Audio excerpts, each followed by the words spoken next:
प्रिय विद्यार्थियों, अपन रासायनिक बलगतिकी में बात कर रहे थे रासायनिक अभिक्रिया के वेग की। और हमने 3 प्रकार के वेग पढ़े: तात्क्षणिक वेग, प्रारंभिक वेग एवं औसत वेग। अब हम बात करते हैं वेग स्थिरांक की, जिसके बारे में आपको मैंने शुरू में बताया था। वेग स्थिरांक क्या होता है? यह वह वेग है जब सभी अभिकारकों की इकाई सांद्रता इकाई हो, सभी अभिकारकों की सांद्रता इकाई हो। इसीलिए इसको विशिष्ट अभिक्रिया वेग भी कहते हैं, क्योंकि ये अभिक्रिया का वेग ही है जो एक विशिष्ट कंडीशन में है। और विशिष्ट कंडीशन क्या है कि सभी अभिकारकों की सांद्रता इकाई है। अब हम देखें कि किसी अभिक्रिया के लिए अगर ताप नियत है तो वेग नियतांक का मान भी नियत होता है। निश्चित ताप पर किसी अभिक्रिया के लिए वेग नियतांक का मान नियत होता है और यह अभिकारकों की सांद्रता पर निर्भर नहीं करता। अब चूंकि ये नियत ताप पर नियत होता है, इसलिए ये ताप पर निर्भर करता है एवं उत्प्रेरक पर भी निर्भर करता है। उत्प्रेरक के प्रयोग से वेग नियतांक प्रभावित होगा। इस वेग नियतांक के की इकाई की बात करें तो ये होगा मोल प्रति litre power 1 minus a plus B plus C into second inverse. यहाँ पर a plus B plus C क्या है? अभिकारकों की कुल मोल अर्थात अभिक्रिया की कोटि। तो कुल मिलाकर के हम ये कहें कि k की इकाई क्या होगी? मोल प्रति लीटर पावर 1 माइनस अभिक्रिया की कोटि इंटू सेकेंड इनवर्स।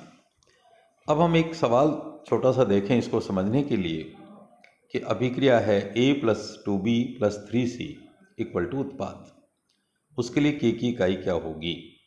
तो हम ये कहेंगे इसके अंदर कुल मिलाकर के 6 अभिकारक काम कर रहे हैं, 6 मोल। तो k की इकाई हो गई मोल प्रति litre power 1 minus 6 into second inverse.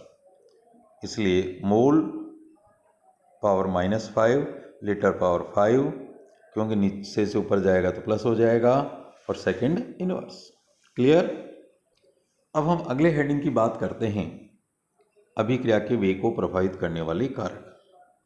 अब देखिए, आप इसको इस तरह समझें कि अभिक्रिया होते समय अणुओं के मध्य टक्कर होती है। अतः कोई भी कारक जो अणुओं के मध्य या अभिकारकों के अणुओं के मध्य टक्कर को बढ़ाएगा वह वेग को बढ़ाएगा। अब इनमें कारक कौन कौन से हैं? देखिए, क्रिया कारकों की सांद्रता पहला कारक है, और क्रिया कारकों की सांद्रता बढ़ेगी तो अभिक्रिया का वेग बढ़ेगा, जैसा कि आप द्रव्य अनुपाती क्रिया के नियम के अनुसार जानते हैं। और इसके अनुसार आप जानते हैं कि अभिक्रिया का वेग उसके सभी अभिकारकों की सांद्रता के गुणनफल के समानुपाती होता है।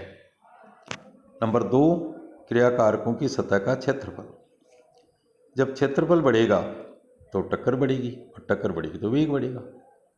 सांद्रता में भी यही है कि जब सांद्रता बढ़ती है तो एकांक आयतन में अणुओं की संख्या बढ़ती है, जिससे टक्कर बढ़ती है, उससे अभिक्रिया का वेग बढ़ता है। क्षेत्रफल में देखिए, अगर कोई ठोस क्रिया कारक है उसका क्षेत्रफल बढ़ाया जाए तो अणुओं के मध्य टक्कर बढ़ेगी, इसलिए अभिक्रिया का वेग भी बढ़ेगा। जैसे ठोस नमक की तुलना में पाउडर नमक जल में जल्दी घुलता है, क्योंकि पाउडर बना करके आपने उसके क्षेत्रफल बढ़ा दिया। इसी प्रकार लकड़ी का एक मोटा टुकड़ा है, उसको जलाएं और छोटे छोटे टुकड़े करके जलाएं तो छोटा टुकड़ा जल्दी जलेगा। दाब की बात हम करें तो ये केवल गैसों पे लागू होती है, और गैसों में दाब बढ़ाने पर अभिक्रिया उस दिशा में जाती है, उस साइड में जाती है जिस तरफ अणुओं की संख्या कम। क्लियर? अणुओं की संख्या कम होगी उस साइड में अभिक्रिया का वेग बढ़ेगा, चाहे वो अग्र हो सकती है चाहे वो पश्च हो सकती है। उत्प्रेरक कैटलिस्ट, जैसा कि आप शुरू से पढ़ते आ रहे हैं, रासायनिक अभिक्रिया के वेग को बढ़ाता है कौन? कैटलिस्ट, क्योंकि ये अभिक्रिया को कम ऊर्जा का मार्ग प्रदान करता है, अर्थात वह मार्ग प्रदान करता है जहां अभिक्रिया आसानी से हो जाए। इसका अर्थ हुआ कि सक्रियण ऊर्जा में कमी हो जाती है। किसमें कमी हो जाती है? सक्रियण ऊर्जा में। ये बहुत महत्वपूर्ण पॉइंट है कि उत्प्रेरक के कारण अभिक्रिया की सक्रियण ऊर्जा कम होती है, इसलिए अभिक्रिया का वेग बढ़ जाता है। लेकिन इसके विपरीत कुछ पदार्थ होते हैं जो संदमक और निरोधक होते हैं, जो वेग में कमी करते हैं इन्हें ऋणात्मक उत्प्रेरक कहते हैं, जिनके बारे में आप अलग से पढ़ते हो। कुल मिलाकर के उत्प्रेरक दो प्रकार के होते हैं, सकारात्मक और नकारात्मक। जो सकारात्मक होते हैं उन्हीं को हम उत्प्रेरक कहते हैं, नकारात्मक को हम निरोधक कहते हैं। प्रकाश की उपस्थिति, प्रेजेंस ऑफ सनलाइट। कुछ रासायनिक विक्रियाएं प्रकाश की उपस्थिति में ही होती है और इन्हें प्रकाश रासायनिक विक्रियाएं कहते हैं, फोटोकेमिकल रिएक्शंस। जैसे पौधों द्वारा प्रकाश संश्लेषण, फोटोग्राफी, आंखों द्वारा देखना, इनमें प्रकाश की उपस्थिति आवश्यक होती है। अगर प्रकाश नहीं होगा तो यह विक्रियाएं या तो होंगी ही नहीं या बहुत ही धीमी गति से होगी। अभिक्रिया माध्यम की पीएच। मान लीजिए कोई अभिक्रिया निश्चित पीएच पर होती है तो पीएच में परिवर्तन से अभिक्रिया का वेग भी परिवर्तित होगा तथा पीएच को स्थिर रखने के लिए हम बफर विलयन प्रयोग करेंगे, क्योंकि हमारी अभिक्रिया एक निश्चित पीएच पर हो रही है। अगर मान लीजिए पीएच में परिवर्तन होगा तो अभिक्रिया का वेग भी परिवर्तित हो जाएगा। अभिकारकों के समागम की दर, विलोडन। अगर अपन अभिकारकों को विलोडन करते हैं तो अभिकारक अणुओं के मध्य टक्कर बढ़ती है, इससे अभिक्रिया का वेग भी बढ़ता है। जैसा कि आप जानते हैं, प्रयोगशाला में जब हम कोई प्रयोग करते हैं तो कांच की छड़ से बीकर में लिए गए विलयन को हिलाते हैं तो हम क्या करते हैं, विलोडन ही करते हैं और इससे अभिक्रिया जल्दी हो जाती है, अर्थात अभिक्रिया का वेग बढ़ जाता है। अभिकारकों की प्रकृति, नेचर ऑफ रिएक्टेंट्स। प्रत्येक अभिक्रिया में अभिकारक भिन्न भिन्न होते हैं, इनकी बंध ऊर्जा भी भिन्न भिन्न होती है, प्रत्येक अभिक्रिया का वेग भी भिन्न भिन्न होता है। और इसीलिए आप जानते हैं कि अलग अलग अभिक्रियाएँ अलग अलग वेग से होती है, क्योंकि अभिक्रिया होते समय कुछ बंध टूटते हैं, कुछ बंध बनते हैं और अलग अलग बंधों की बंध ऊर्जा अलग अलग होती है, इसलिए अलग अलग अभिक्रियाओं का वेग भी अलग अलग होता है। देन विलायक की प्रकृति, नेचर ऑफ सॉल्वेंट। आयनिक यौगिकों की क्रिया ध्रुवीय विलायकों में और सहसंयोजी यौगिकों की क्रिया अध्रुवीय विलायकों में आसानी से होती है, क्योंकि कोई भी पदार्थ जिस विलायक में घुलता है उसी में वो काम करेगा। अगर अपन इसका विपरीत करेंगे तो अभिक्रिया संपन्न नहीं होगी।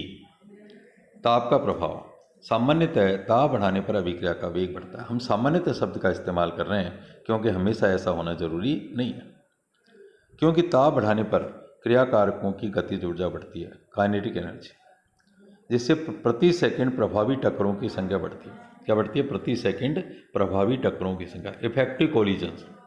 प्रभावी टक्कर कौन से होते हैं? वे होते हैं जिनसे उत्पाद बने, वे टक्कर जिनसे उत्पाद बने, अर्थात ऊर्जित अणुओं की सांद्रता बढ़ती है। किसकी सांद्रता बढ़ती है? ऊर्जित अणुओं। ऊर्जित मानी जो एनर्जी वाले मॉलिक्यूल हैं, पर्याप्त एनर्जी वाले मॉलिक्यूल हैं जो कि उत्पाद में परिवर्तित हो सकते हैं। अब प्रयोग द्वारा हमें ज्ञात हुआ कि 10 डिग्री सेंटीग्रेड दाब बढ़ाने पर अभिकारकों के मध्य टक्कर तो केवल 2 से 3% बढ़ती है, जबकि अभिक्रिया का वेग दुगना या तिगुना हो जाता है, मीन्स 200% या 300%। इस बात की व्याख्या टक्कर से नहीं हो पा रही है। किससे नहीं हो पा रही है? टक्कर से। इसे हम आर्हेनियस के सिद्धांत से समझ सकते हैं। किससे समझ सकते हैं? आर्हेनियस के सिद्धांत से। और इस ताप के प्रभाव के ऊपर हर साल प्रश्न भी आता है और इसकी विस्तृत व्याख्या हम अगले व्याख्यान में करेंगे। धन्यवाद।